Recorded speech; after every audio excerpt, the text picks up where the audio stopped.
Hello everybody, I'm Andy Phillips and this is Iron Concepts number 70. Now to this day, I still have trouble gauging when enough work is enough. And when business is good, it's kind of like being at an all-you-can-eat buffet. Because no one, at least hopefully, is going to tell you to stop. It's up to you to find that sweet spot where enough is enough, or else you're going to be miserable.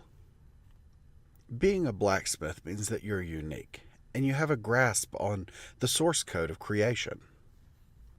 And as you're learning and growing as a smith, you, along the way, will forget that what you're doing looked a lot like magic not that long ago. Rarely do I have a conversation where I've met someone and they don't express at least a little bit of interest in my trade, and I'm sure it's the same way for you. Even with so many people flooding into the trade, metalworkers like us are still unique as a whole. And you take that, you take it all together and you mix scarcity with the interest that's there and a little dash of art. You don't have to be a very good salesman to talk people into wanting to fund your work.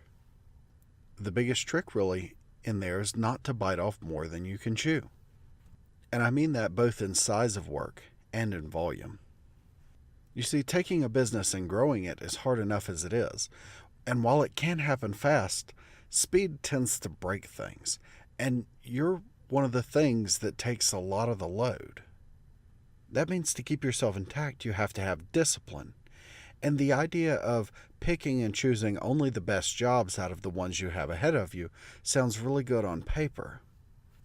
But it really can be quite the challenge, and it's one that'll leave you wondering what you've left behind, and maybe even if you could have done more. And that's one of the things in that I struggle with the most. Could I have pushed just a little bit more through today? Could I have gotten a little bit more done? You can always work harder, and you can always make more money. In that, you can make your business grow faster, but there's a sweet spot.